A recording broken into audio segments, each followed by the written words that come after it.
This test consists of 3 parts: Part A, Part B, and Part C. Part A. You will listen to 2 separate health professional patient consultations extracts. There is a total of 24 questions. For Extract 1, there are 1 to 12 questions. For Extract 2, there are 13 to 24 questions. For questions 1 to 24, complete the notes with the information you hear. At the start of each extract, you will hear a beep sound. Extract 1, questions 1 to 12. Look at the notes for Extract 1. You hear a consultant talking to a patient, Miss Wells, who has been referred by her GP due to a history of endometriosis. Complete the notes with the information you hear. You have to write down a word or a phrase. You will get 30 seconds to look at the notes.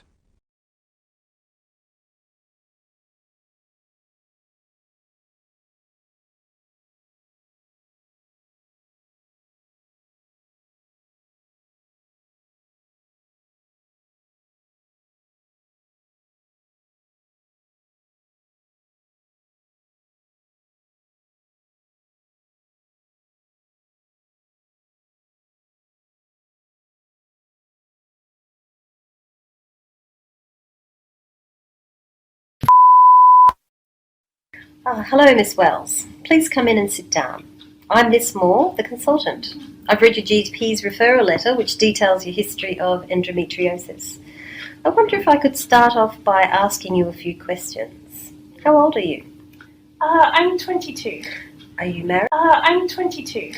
Are you married? No, but I live with my partner. Have you ever been pregnant? No. And when was your last cervical smear? That would have been done when I went to see my GP, probably 3 months ago now. It was all normal. Okay, great. Now, I gather you've had some pelvic pain recently. Yes, that's right. It started in February of this year, a sharp pain in the left side of my stomach. It usually came on a few days before my period and then seemed to settle down at the end of my period. Okay. After February, the pain got really bad and it wouldn't go away. I was admitted to hospital. Oh dear. Yeah, the consultant there performed a laparoscopy and it revealed that on my left ovary and behind my womb I had endometriosis. After that, he suggested that I should take the pill without a break. But the pain didn't get any better, so he started me on progesterone tablets, which made me feel horrible. I put on weight and felt bloated all the time. I also developed acne. I hadn't had that since I was a teenager, but the pain still didn't get any better. The consultant readmitted me in May of this year and performed another laparoscopy and treated the endometriosis with a diathermy. After that, I was much better and the pain almost completely went away. That was until August, when it returned. It's been slowly getting worse since then, and again, as in the beginning, it's in my stomach and it hurts just before my periods. Only now the pain is there at all different times and it really hurts when I'm having intercourse, especially in certain positions. Right, I see. And are your periods regular?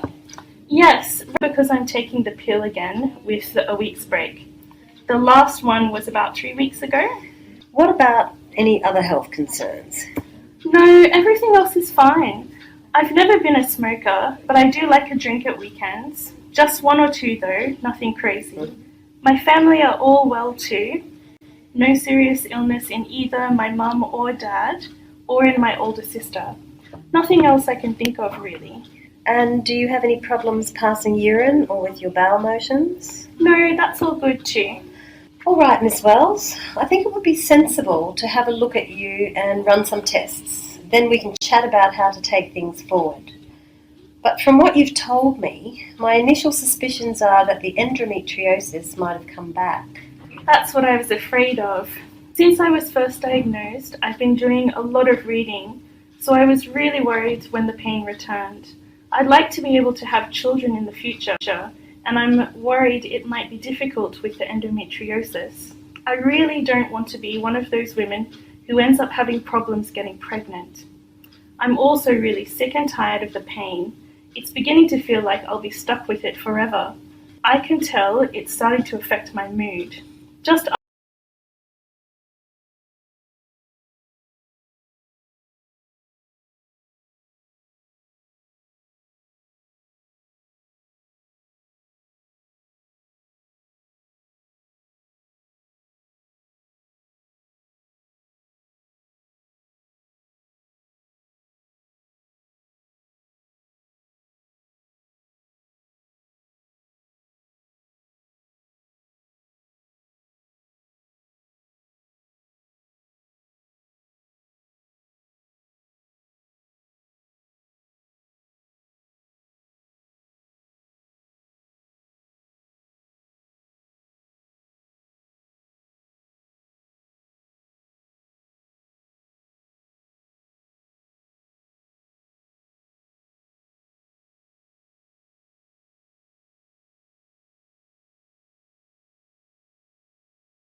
Extract 2, questions 13 to 24.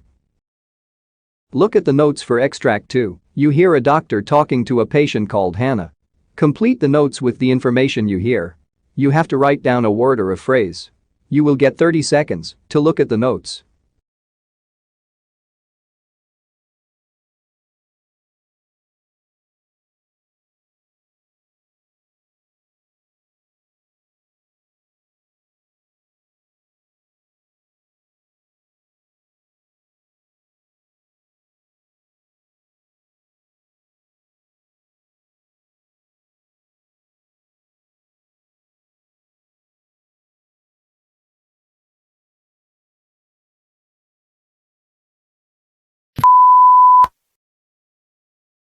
Hi Hannah, nice to meet you. Hi.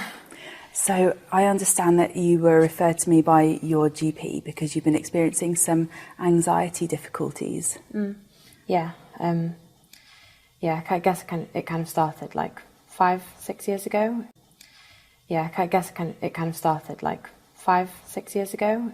Okay. It escalated a bit. I've just recently moved out from living with my parents, so it's made it a bit worse, I think. Okay, is this the first time that you've left home? Time actually, yeah. I was going to a few years ago. I just thought it'd be easier to stay home, so. Okay, so it's been quite a big step and a big change, and it sounds like that was what led you to go to your GP. Yeah. So how has that changed things for you?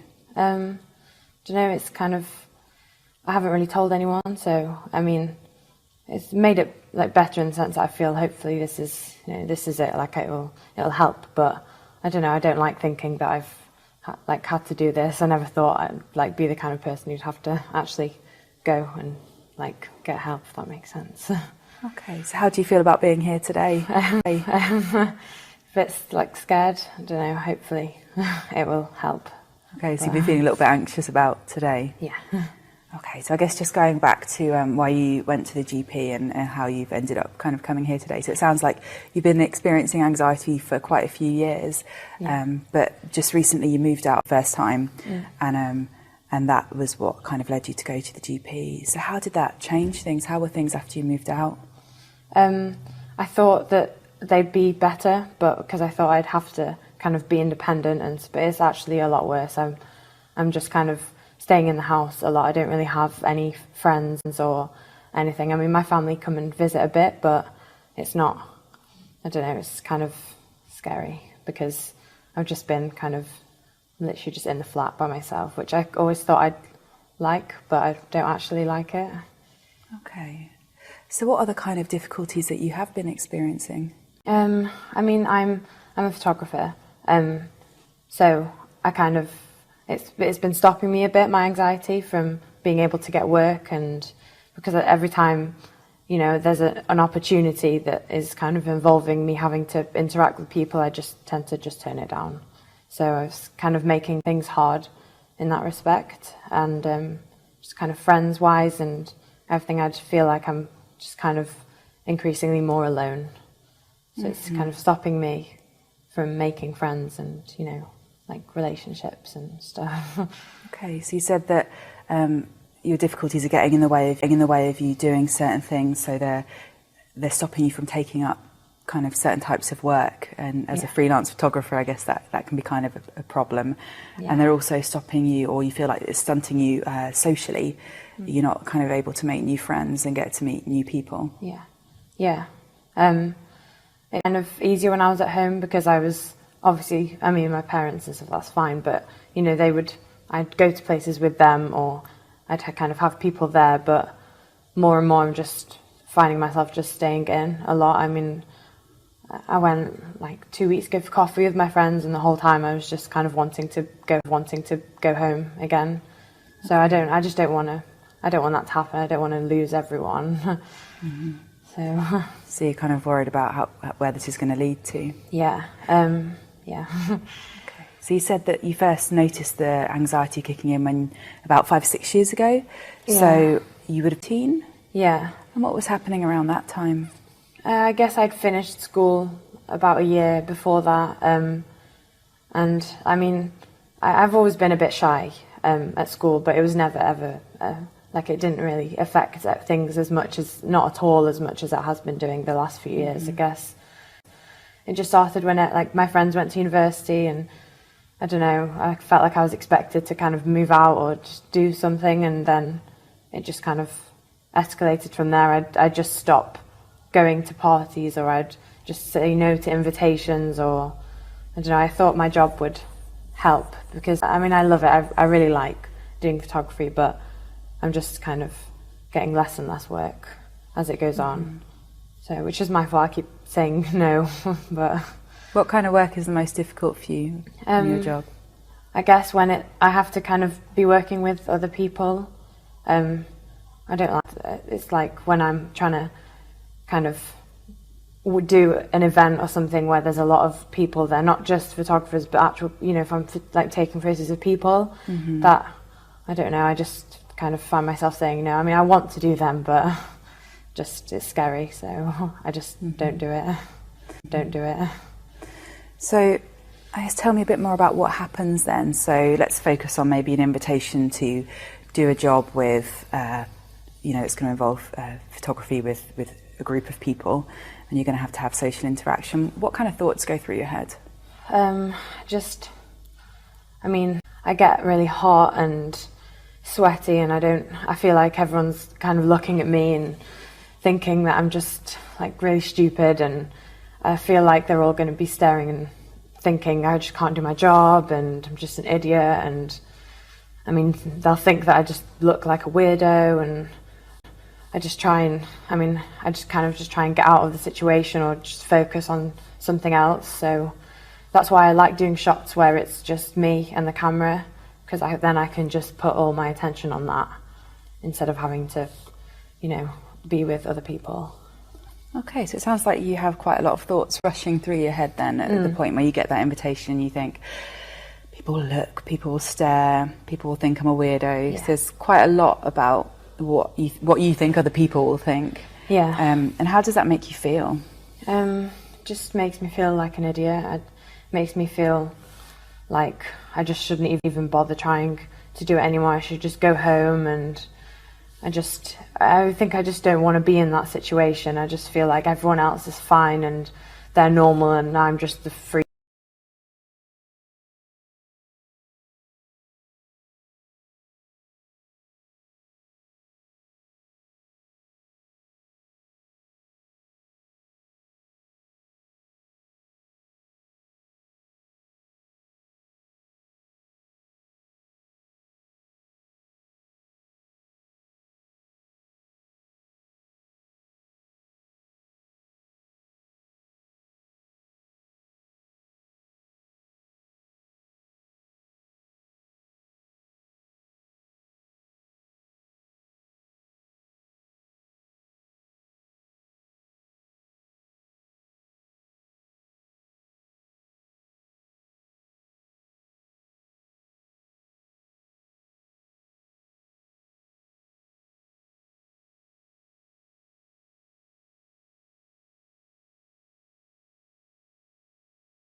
Part B. You will listen to 6 short workplace extracts. For each extract, you will get one multiple-choice question, A, B, or C. For questions 25 to 30, choose the answer A, B, or C which fits best according to what you hear. You will get 15 seconds to read each question before you listen to the extract. At the start of each extract, you will hear a beep sound. Question 25. You hear 2 nurses talking about a patient during handover. You will get 15 seconds to read the question with options.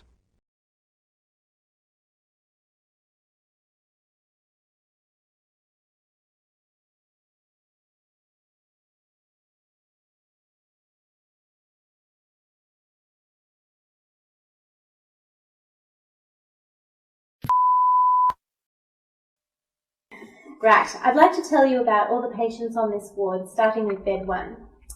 John Smith is a 45-year-old male who had a motorbike accident on his way home from work.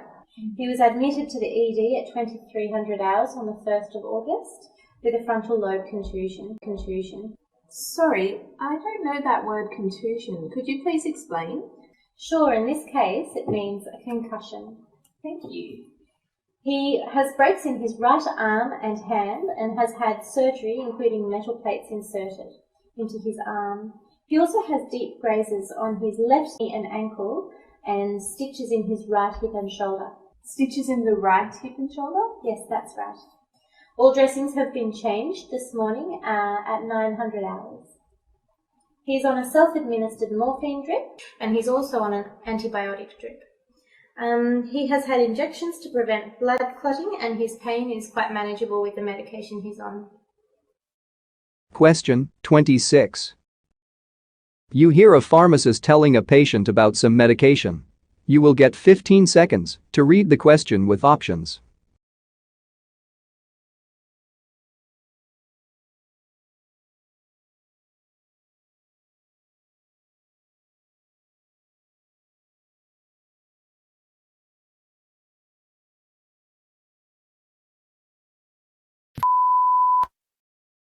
Hello, I'm Jan Machescu. I called this morning. Yes, Mr. Machescu, your prescriptions are right here. They've been ready for an hour. Good. Now, take these pills 3 times a day. That's every 8 hours. I usually take them at 7 in the morning, 3 in the afternoon, and 1 before I go to bed about 10 or 11 at night. That's fine. When do I take the other pills? You can take these anytime you feel a pain. Well, it's almost lunchtime. Is it okay if I take one before lunch? It's better if you wait until after lunch, after you've eaten. Well, why is that? The pills may upset your stomach if it's empty. Oh, okay. I'll wait till after lunch. I'll take one about 1 o'clock this afternoon. Well, thanks very much for your help. You're welcome. Question 27. You hear a nurse manager instructing a batch on clinical formalities. You will get 15 seconds to read the question with options.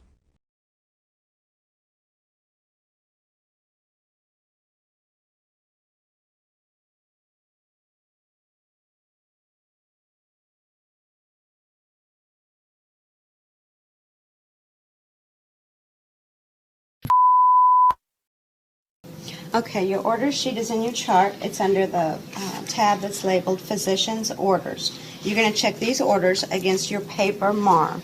There's 2 pages to your paper MAR, your routine medicines and your PRN medicines.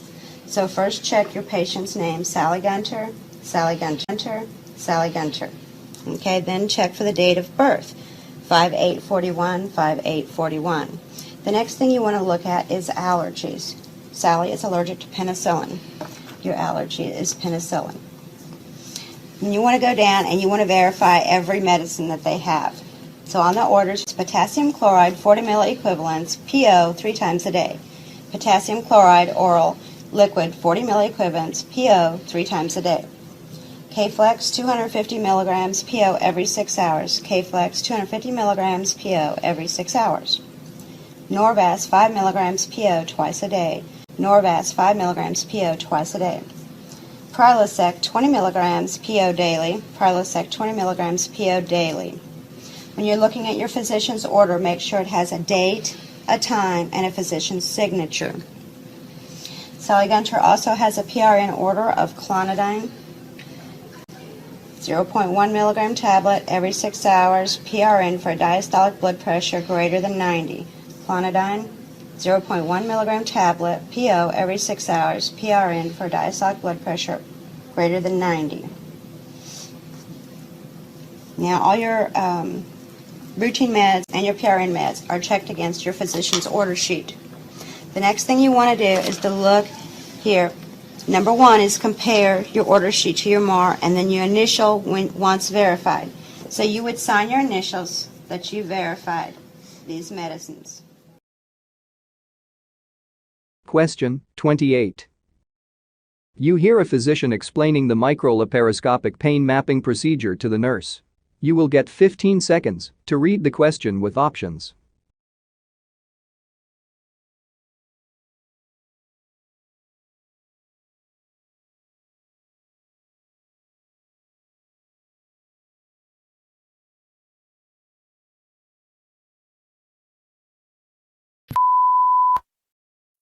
Microlaparoscopic pain mapping. At times, finding the cause for pelvic pain becomes very difficult. This is especially true in the case of pelvic scar tissue, endometriosis, fibroids, and other problems. In a pain mapping procedure, the patient is given some strong medication to make them sleep. After injecting local anesthetic medicine into the navel, the physician will insert a small bubble of gas inside the belly and insert a laparoscope of very tiny diameter inside the belly to look around. Another small instrument is inserted lower down on the belly and used to touch organs inside after the patient awakens. While touching the internal organs, the patient will denote whether the patient is getting pain when touching specific organs. For instance, if the endometriosis is causing pain, it will be tender while touching the organ with the instrument. Moreover, when the patient experiences pain on the right side, it is difficult to make out whether the pain is in the ovary or the appendix. Therefore, pain mapping could help figure this out and help the physician pick the exact procedure. Question 29. You hear a doctor debating about nose inflammation, whether it is good or bad. You will get 15 seconds to read the question with options.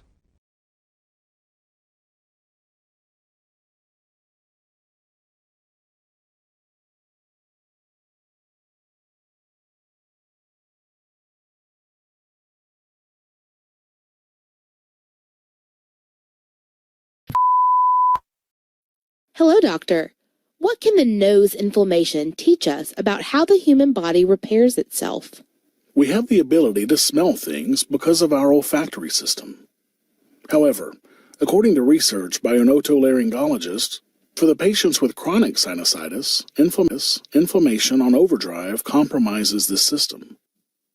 The greatest problem in patients is just the ability to smell due to inflammation, as in the case of chronic sinusitis, for instance. It's evident that chronic inflammation is bad for the olfactory system, at least in the early stages, to begin the repairing process. It is surprising that inflammation actually plays a beneficial role in early repair of tissues that allow us to smell. Therefore, inflammation is a normal and essential process in repairing. But the question is how to regulate inflammation to preserve the good and mitigate the bad. Question 30. You hear a doctor explaining the causes for pyloric stenosis in children. You will get 15 seconds to read the question with options.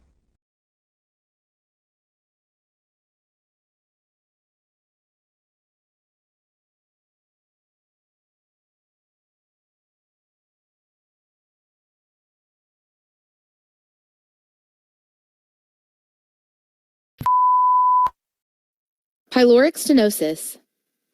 When the muscles in pylorus thicken, that narrows the opening of the pylorus and prevents the food from reaching the intestine. This kind of narrowing of the lower portion of the stomach is known as pyloric stenosis.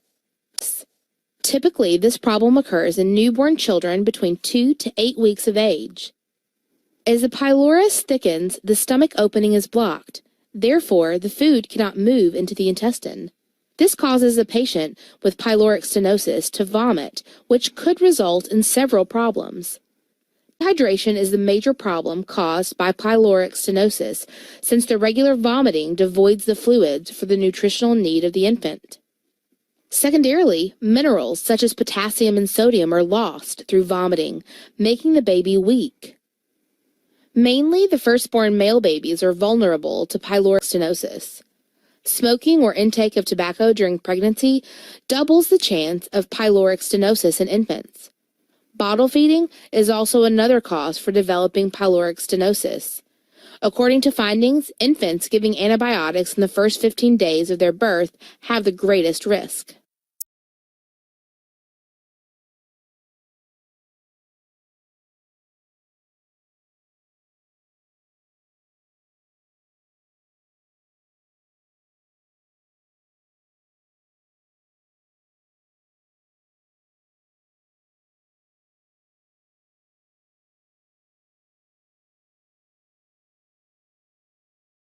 Part C. You will hear two different extracts. In each extract, you will hear health professionals talking about specific aspects of their work. For questions 31 to 42, choose the answer A, B, or C which fits best according to what you hear. Complete the answers as you listen to the audio. At the start of each extract, you will hear a beep sound. Now, look at the extract 1. Extract 1, questions 31 to 36. You hear an interview with Dr. Delia Amin, who was Team USA's Chief Medical Officer, CMO, at the Sochi Winter Olympic Games. You have 90 seconds 130 minutes to read questions 31 to 36.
So, Dr. Mean, what did being CMO mean?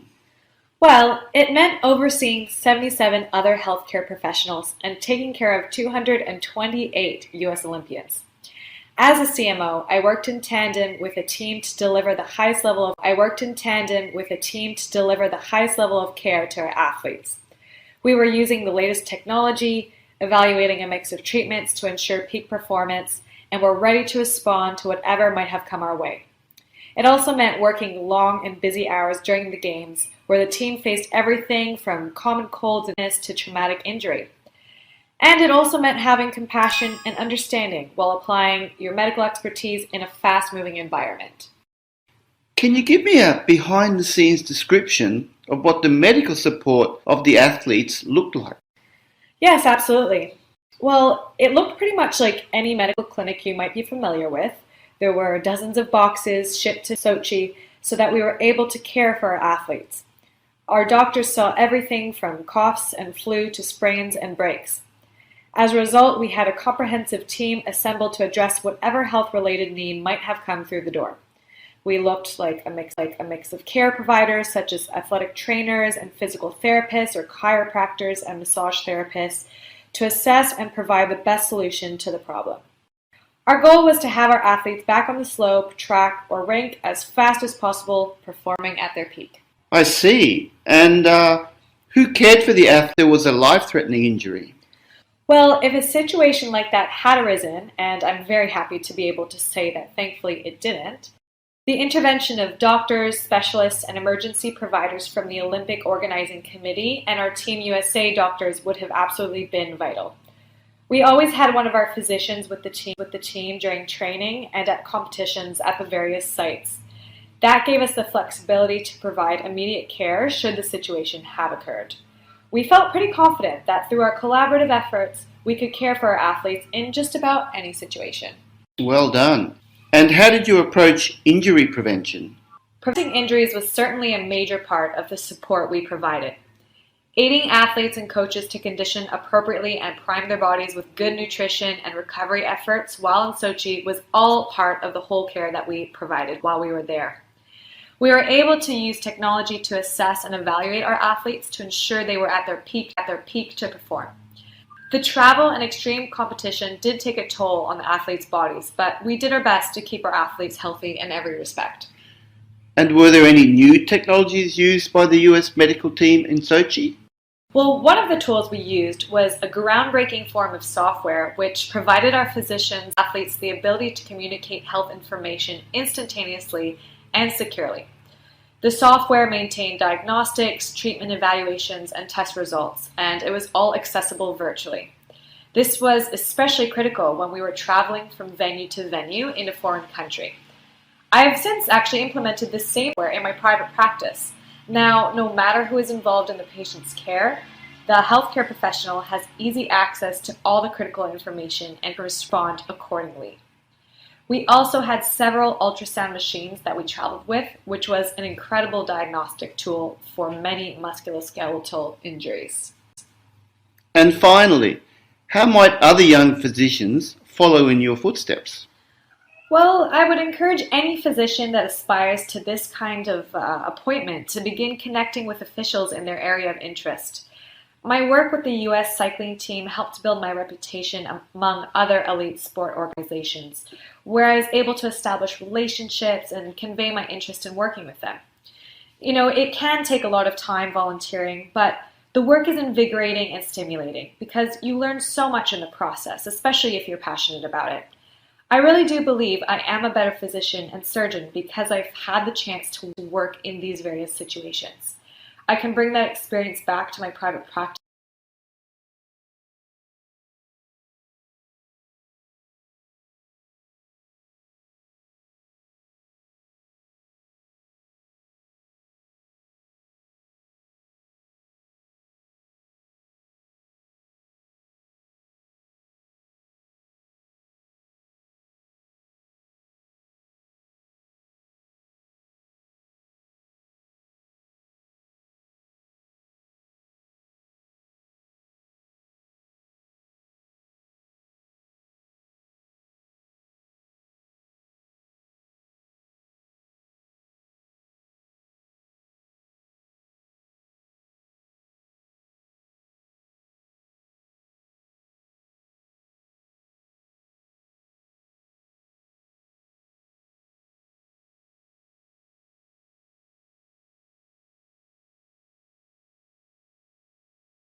Extract 2, questions 37 to 42. You hear the guidelines given by the physician to the nurse about the diagnosis procedure of arthrocentesis. You have 90 seconds 130 minutes to read questions 37 to 42.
Arthrocentesis. Arthrocentesis with a subsequent synovial fluid analysis is performed to determine the cause of arthritis presenting with inflammatory signs or joint effusion to diagnose septic arthritis gram stain, culture insensitivity, or suspected crystal-induced arthritis to differentiate gout from pseudogout. Arthrocentesis can be performed for diagnosis as well as medical treatment of arthritis of a joint.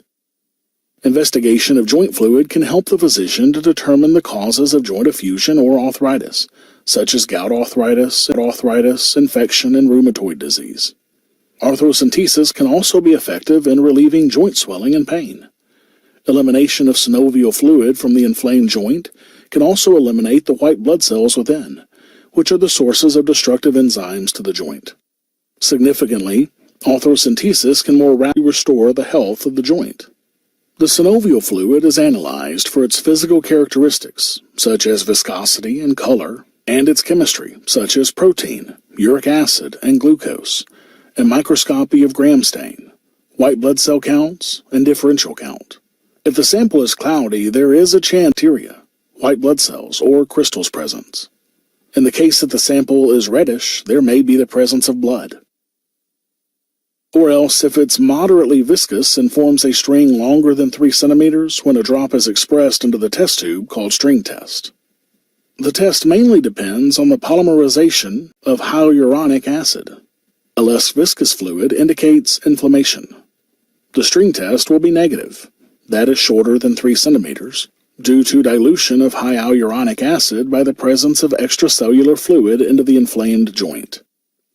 Chemical investigation on synovial fluid includes protein, glucose, and uric acid. Glucose is considerably lower with joint infection and inflammation. There will be an increased level of protein and bacterial infection due to leakiness of the synovial membrane, due to inflammation resulting in an increased concentration of plasma proteins. With gout, there will be an increased uric acid. Microscopy. Inflammation results in an influx of white blood cells into the synovial tissue. The microscopic investigation is performed to detect red blood cells, white blood cell counts, and differential counts. This will help differentiate the most effusions, joint effusions into septic effusions, hemorrhagic effusions, and non-inflammatory effusions. Septic effusions may be due to fungus, TB, or bacteria. Septic effusions are characterized by physical appearance. Joint fluid will be opaque. Microscopy. White blood cell counts above 2,000 per cubic millimeter and often above 50,000 per cubic millimeter. In bacterial infections, the neutrophil count is usually above 75%. A high lymphocyte count is linked to mycobacterial infection. An eosinophil count above 2% may be associated with Lyme disease. Gout, pseudogout, rheumatoid arthritis may overlap with septic arthritis explained above, are inflammatory effusions that are characterized by physical appearance. Joint fluid will be opaque or translucent. White blood cell counts above 2,000 per cubic millimeter, but not as high as septic arthritis. Usually the neutrophil count will be in the range of 50%. Bacterial cultures and negative gram stain. Polarizing microscopy displays needle-like monosodium urate crystals in gout or calcium pyrophosphate in pseudogout. When gout crystals seen under a polarizing microscope are birefringent, then they display blue needle-like crystals, parallel to east-west in relation to the polarizing axis, and yellow needle-like crystals when oriented with the north-south polarizing axis. Non-inflammatory or degenerative effusions are caused by degenerative conditions like avascular necrosis, meniscal tear, or osteoarthritis. Degenerative effusions are characterized by the physical appearance of joint fluid will be clear and transparent.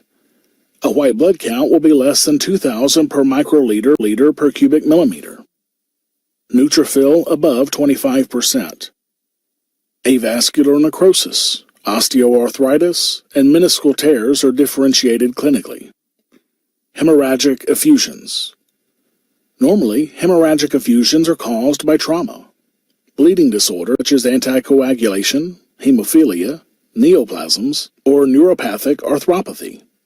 Hemorrhagic effusions are characterized by the physical appearance of joint fluid will be hemorrhagic.